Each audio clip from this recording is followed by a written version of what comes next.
안녕하세요. 부동산의 혁신투자 부역투 디잡스입니다. 6.17 부동산 대책이 나왔는데요.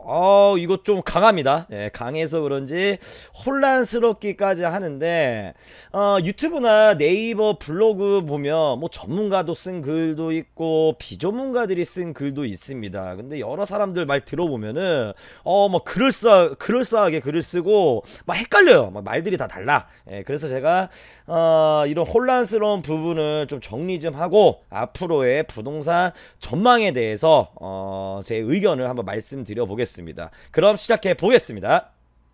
이번 6.17 부동산 대책 핵심 4가지를 설명을 드리겠습니다. 먼저 첫 번째 규제지역 확대, 그리고 두 번째 정비사업 규제, 그리고 세 번째 법인 투자 규제. 이거 멘붕 왔어요. 저도 법인이 있는데 이거 부동산을 좀 정리를 해야 될 것 같기도 하고. 예.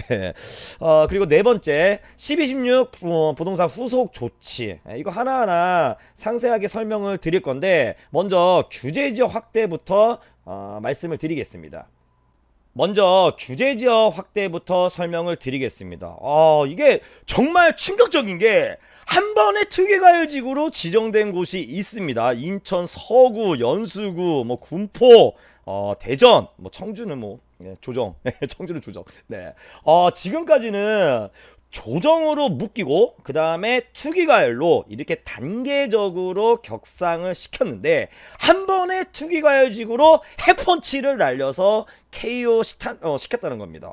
안산, 군포, 인천 뭐 이런데 한 번에 그냥 신분상승이 돼버렸어요. 네. 이런 지역들은 당분간 주택시장이 위축될 수밖에 없습니다. 자, 그럼 일부 투자자들이 이제 비규제 지역을 찾아서 또 움직일 거란 말이죠. 또 일부 강사들이 6.17 부동산 대책의 수혜 지역은 어디야? 뭐 김포야? 뭐 이런 식으로 추천을 하면서 그런 데로 간단 말이에요. 그런데 저는 이런 투자 방법 진짜로 추천하지 않습니다. 부동산 전업 투자자라면 모를까, 일반인이 발빠르게 대응할 수가 절대로 없어요, 여러분. 이게 잠깐만, 어디 있어? 네, 이게 제가 이제 조정지역, 투기지역으로 묶였을 때 대출, 세제 정리해 놓은 건데, 규제가 없는 지역으로 가서 투자를 했는데, 어느샌가 지금처럼 갑자기 생뚱맞게 규제 지역으로 지정이 되면 쉽게 빠져나올 수가 없습니다. 대출 막히지, 세금 많이 내지, 매수 수요가 줄어들면서 빠져나갈 수 있는 출구도 줄어든다는 겁니다. 이럴 때 여러분 좀 간망할 필요성도 있어요. 지금 막 뭐 안 하면 안 될 것 같잖아요.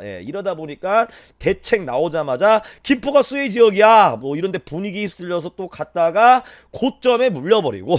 네, 여러분 좀 릴렉스 하시고, 부동산 투자라는 게 주식 테마주 막 이런 작전주 투자가 아니잖아요. 짤짤이 조금 하려다가 피볼 수도 있다는 거 명심하시고, 이 시장에서 오래 살아남아서 꾸준하게 수익을 낼 수 있는 그런 유연함을 길러야 하겠습니다.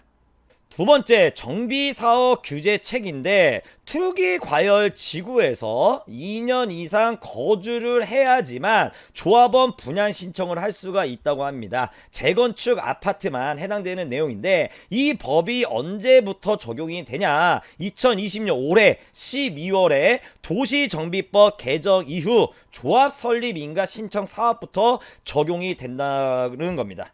이 부분을 다시 설명드리자면, 추진위원회를 구성하고 창립 총회를 거쳐 조합을 설립을 하잖아요.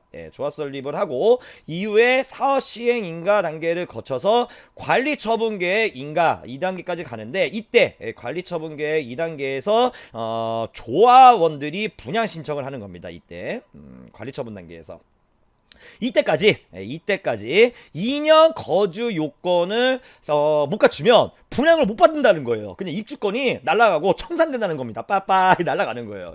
이게 웃기는 게 뭐냐면, 그래도 먼저 이것부터 설명드릴게요. 두 가지 조건을 달아놨어요. 두 가지 조건. 첫 번째, 투기과열지구에서만. 투기과열지구에서만. 두 번째, 2020년 12월 이후 조합 설립 인가 신청 사업부터 적용된다는 거예요. 그러니까 지금 현재 이 단계를 거쳤다 그러면 걱정을 안 해도 되는데 내년부터가 이제 문제는 거예요. 자, 예를 들어 볼게요. 자, 내년에 내가 사고 싶은 재건축 아파트가 있어요. 그때는 분명히 투기과열지구가 아니었단 말이에요. 예, 난 투기꾼이 아니야. 그냥 새 아파트에 갈아타려고 재건축 아파트를 전세를 안고 샀단 말이에요. 예, 그리고 내년에 사가지고 조합 설립 인가 단계를 거쳐서 지금 이때 분양 신청만을 기다리고 있는데 갑자기 이 단계 전에서 갑자기 투기과열지구로 딱 지정이 돼버렸어요. 네.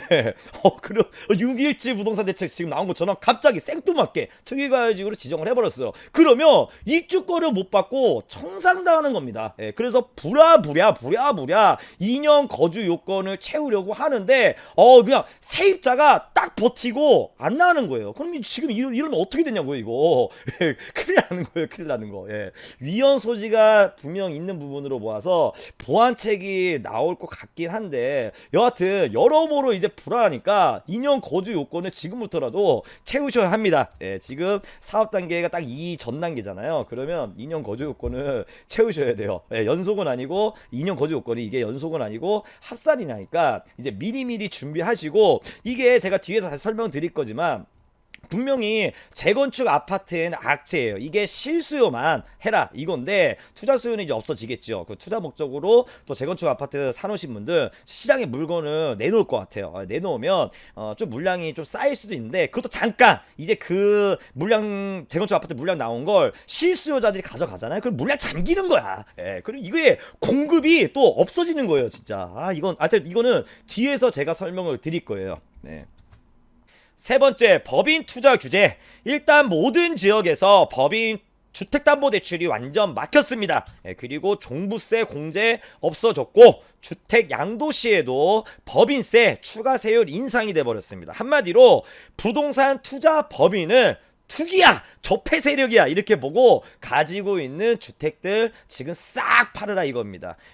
법인 주택담보대출이 안 되니까 레버리지 투자도 안 되겠죠. 그리고 내야 할 세금이 많아지고 여러모로 지금 재미가 없어질 게 분명합니다. 법인 투자 규칙 이거 대책 보고 법인 투자 망했다 뭐 이렇게 성급하게 결론은 내릴 수 없지만 어쨌든 좀 시장에 좀 파급력을 있고 분명히 법인 투자는 재미없어질 거는 분명합니다. 앞으로 다른 어떤 금융 상품이 파생될지는 모르겠지만 법인들이 가지고 있는 이 부동산이 시장의 매물로 많이 나올 가능성은 충분히 있습니다. 저도 법인이 있고 보유하고 있는 주택들이 몇 개 있는데 이거를 팔아야 하나 말아야 하나 지금 심각하게 고민 중에 있긴 합니다. 네 번째 나올 후속 조치 이런 거는 특별히 언급을 하지 않겠습니다. 자, 그럼 이번 대책으로 인해 앞으로 어떤 일이 발생할 거냐 다음 화면에서 설명을 드리겠습니다.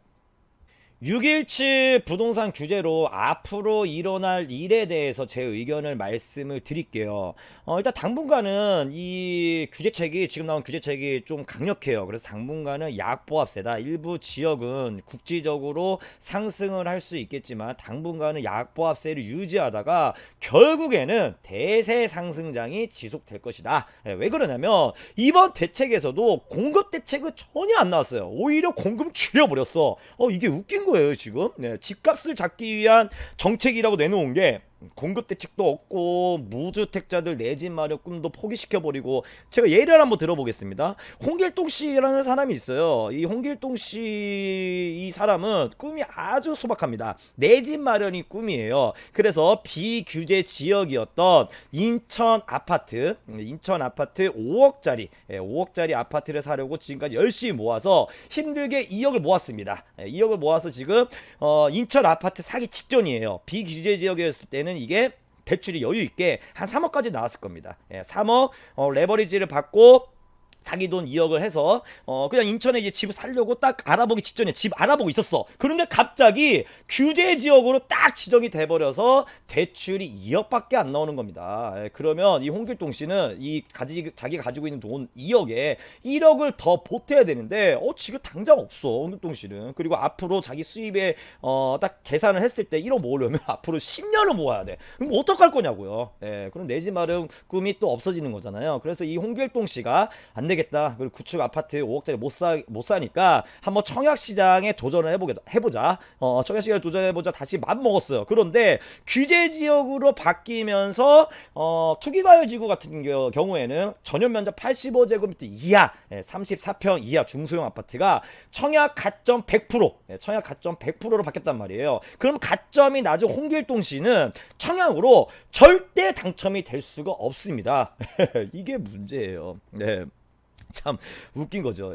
이게 지금 잘못 보고 있는 것 같아요. 정부에서는요. 지금 전세 가격이 상승을 하고 매매 가격이 상승하는 거는 투기꾼들 문제가 아닙니다, 여러분. 투기꾼들 문제가 아니고 이게 문제가 아니고 공급과 이 수요의 밸런스가 무너졌다는 겁니다. 지금 구도심에 정비 사업을 통해서 공급을 좀 어느 정도 할 수 있는 그런 시스템을 만들어 놔야 되는데 지금 이것도 막아놨잖아요. 재건축도 안전지단 강화해서 아예 정비 사업을 하지 말라는 건데 이게 지금 수급이 무너졌어요, 여러분. 그러다 보니까 지금 전세 가격은 앞으로도 상승하겠고 지금 매매 가격도 이러다 보면 상승하고 이런 지금 우려 사항이 발생하는 겁니다. 지금 정부에서는 3기 신도시만 지금 여기만 지금 목매고 있는 것 같아요. 3기 신도시. 이게 근데 겉으로만 공급이 늘린 거지 속은 정말 텅 볐습니다. 왜 그러냐면 자 3기 신도시 제가 생활권이 서울 구도심이 생활권인데 저 3기 신도시 가기 싫어요. 저는 서울이 생활권이라서. 근데 어쩔 수 없잖아요. 집을 구하기 위해서는. 그래서 약간 좀 양보로 해서 그래도 3기 신도시 입지 좋은데 청약을 하겠다 마음 먹었습니다. 그런데 청약을 해서 당첨되기가 하늘의 별따기예요. 그러면 나중에 가점이 높은 사람이 청약이 당첨됐어. 그러면 이 사람이 전세라든지 매매로 내놓으면 이거 보고 가야겠다 했는데 또 이게 전세로도 매매로도 안 나와요. 의무거주 기간이 있고요. 전매 제한 기간이 꽉 막혔습니다. 그리고 지금 더 3기 신도시 들어간다고 해도 앞으로 5년에서 10년간 물량이 또 안 나온다는 거예요. 네.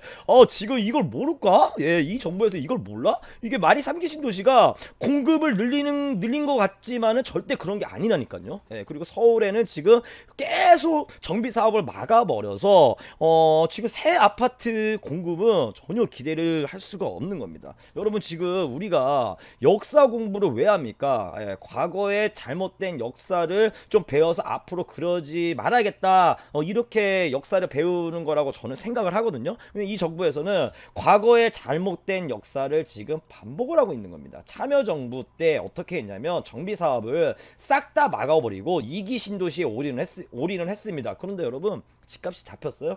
안 잡혔어요. 이따 판교 전매 제한 10년인데도 안 잡혔습니다. 지금 왜 이 똑같은 짓을 계속 반복적으로 하고 있는지 모르겠습니다.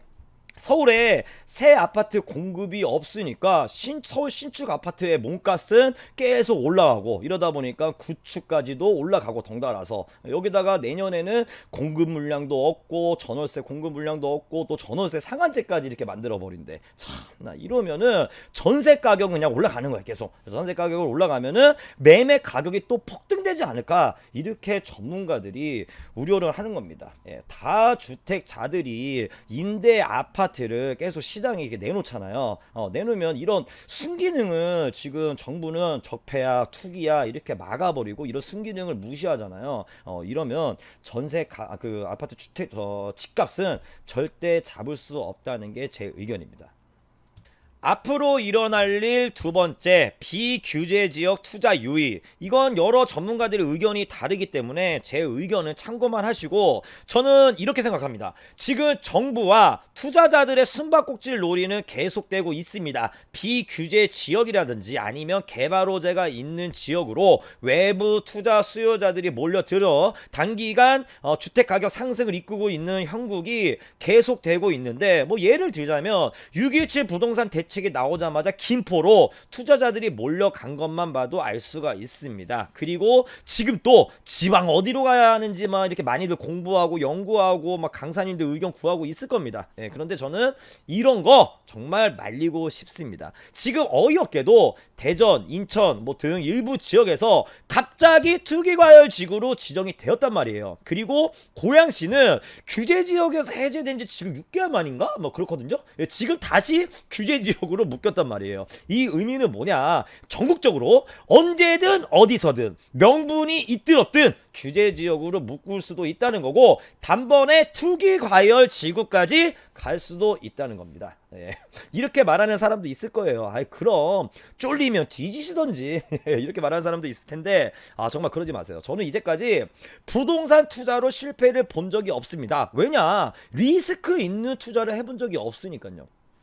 전 지금 비규제 지역으로 옮겨 다니면서 투자하는 것이 리스크가 있다고 생각을 합니다. 제가 얼마 전까지 코로나 때문에 뭐랄까 관망 포지션을 좀 유지하고 있었던 거는 사실인데, 지금 그 포지션을 약간 바꿨습니다. 그래도 비규제 지역은 조금 유의하자, 이런 또 이유가 왜 그러냐면, 지금 서울 외 지방이라든지 수도권 이런데 집값이 지금 많이 올랐어요. 지방 대장 아파트 가격 보고 제가 헉 깜짝 놀라고, 수원, 인천, 송도 이런데 피 붙어 있는 가격 보고 헉 하고 또 깜짝 놀랍니다.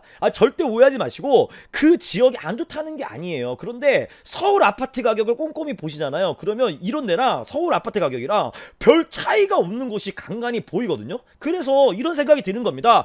이건 좀 너무 거품인 것 같다. 예. 서울 집값이 폭등을 했잖아요. 그리고 나서 서울 집값과 차이가 많이 나는 곳은 지금 어느 정도 갭을 메꿨다고 저는 생각합니다. 그러면 둘 중에 하나겠죠, 여러분. 서울이 다시 치고 올라갈 것인지, 아니면 서울 아닌 곳이 조정을 약간 받을 것인지, 여러분 생각은 어떻습니까?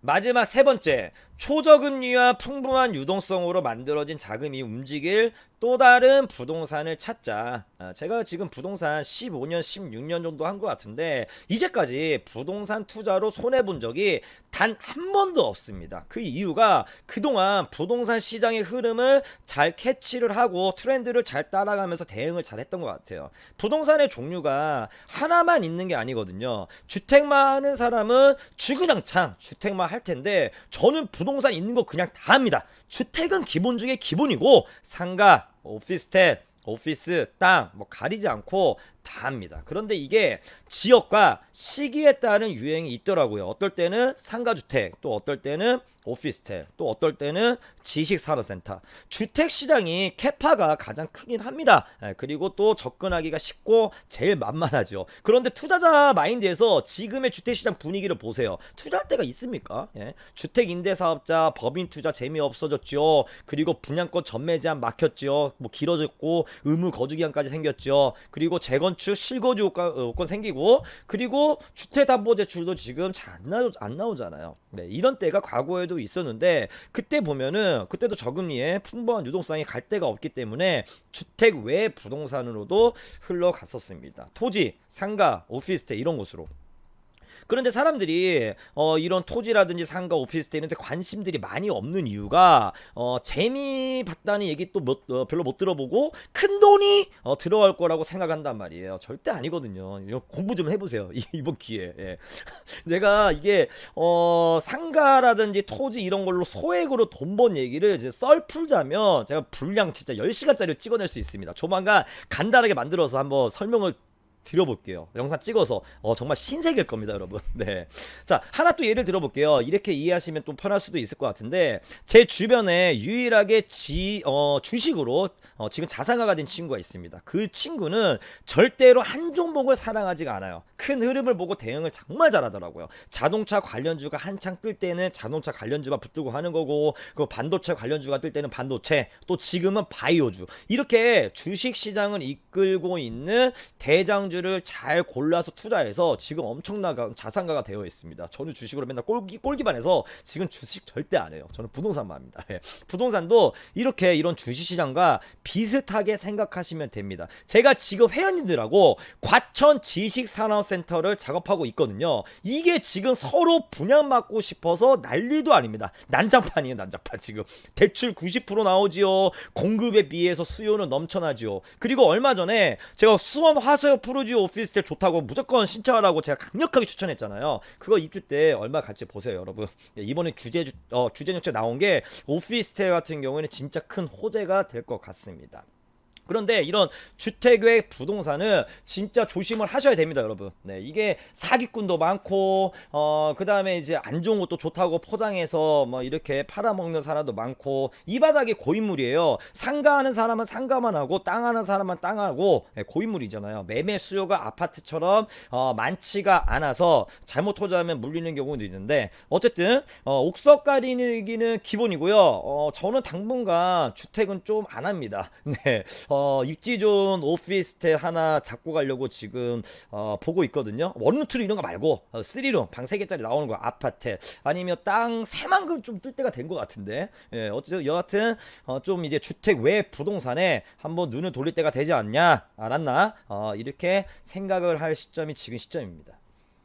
자, 정리를 하겠습니다. 6.17 부동산 대책을 보고 저는 무주택자들이 정말 안타깝더라고요. 제가 서울이 고향이라서 제 친구들도 다 서울 살고 있는데 지금 서울 친구들이 전세 아니면 월세 사는 친구들이 정말 많아요. 집 살 타이밍을 놓치니까 이게 전세를 살 수밖에 없는 겁니다. 부모님 도움 없이는 도저히 지금 서울 집을 살 수 없는 수준의 가격까지 올라가 버렸잖아요. 예, 집값을 잡기 위한 대책들을 지금 면밀히 검토를 해보면 지금 가장 피해를 보는 사람들이 바로 무주택자들인 것 같습니다. 제가 음모론을 별로 안 좋아하는데 지금 나오는 부동산 규제 대책들이 전부 세수만 거두려고 하는 게 정말 맞는 것 같아요. 네, 이런 합리적 의심을 해보는 게 어쩌면 당연해 보이는 것 같습니다. 그럼 이것으로 마무리하고 다음에 또 좋은 내용으로 영상 업데이트를 하겠습니다. 감사합니다.